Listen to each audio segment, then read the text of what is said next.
Hola y muy bienvenidos a Lightspeed Spanish. This week, I'm going to give you a 5-sentence test that's set at B1, B2, and it's on the Spanish past. This time, we're not giving you any choices of conjugations. You've got to do it. Pues a por ello, y hablamos de todo en la segunda parte.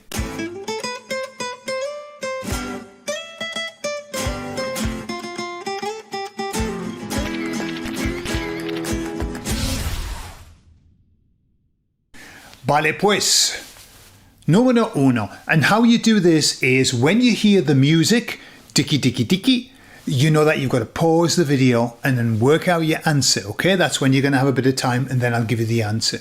The first sentence, nice and straightforward. When I lived in Madrid, I worked in an international company.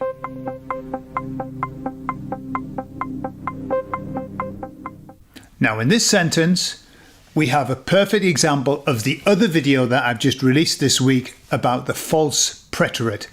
It's worthwhile watching it. So the answer is, cuando vivía en Madrid, trabajaba en una empresa internacional.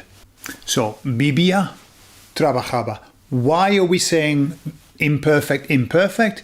Just because what we want to show is that whilst you were doing one thing, you were doing another. Generally, two imperfects about the same length of time. Número dos. Just as I left my house, I realized I didn't have my keys.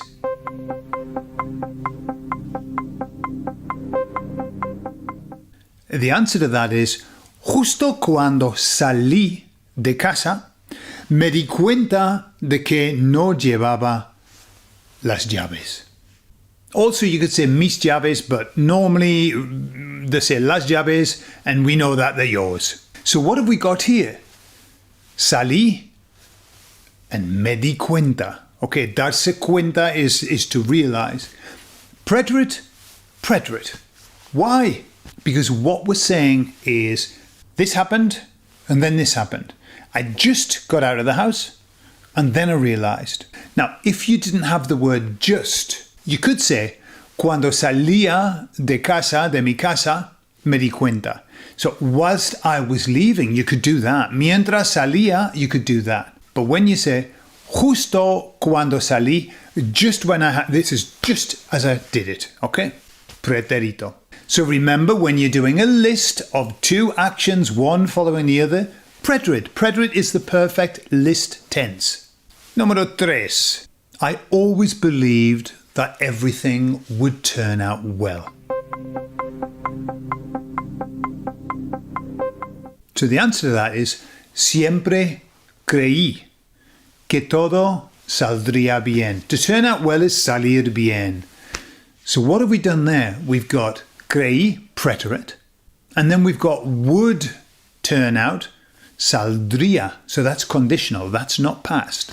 And watch out for my up-and-coming video, probably next week, where I talk about would and the false conditional that we have in English, not in Spanish.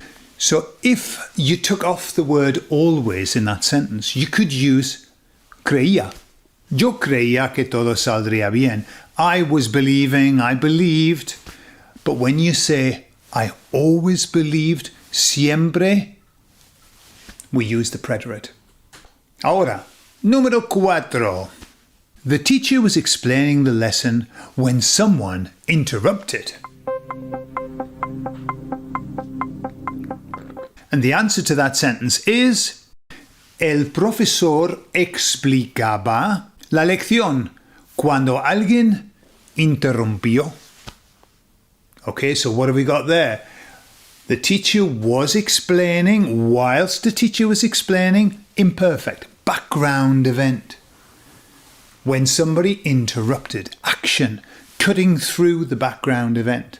Interrumpió. For us, that's the classic way of using the imperfect and the preterite. Set your background, do an action. It's great for conversation, and it's great when you're beginning to converse in the past, which is a challenge. Just Keep it basic. Background: whilst this was happening, that happened. If you'd like to know a little bit more about the Spanish past and you'd like some concepts that are going to help you a lot, we've got a brilliant book called Perfecting the Past in Spanish, and it's available on Amazon, it's available in Kindle, in audiobook, and in softback too. And now I'm going to leave you. Os voy a dejar con una frase. You do the sentence and put the answer in the comments and we'll check it for you. For years I dreamed of traveling until I finally did it. Entonces, aquí tienes la frase que traducir. Ponla en los comentarios y está estrictamente prohibido usar Google Translate o ChatGPT. Tienes que hacerlo usando nada más que tu coco. Pues muchas gracias, chicos. Hasta luego.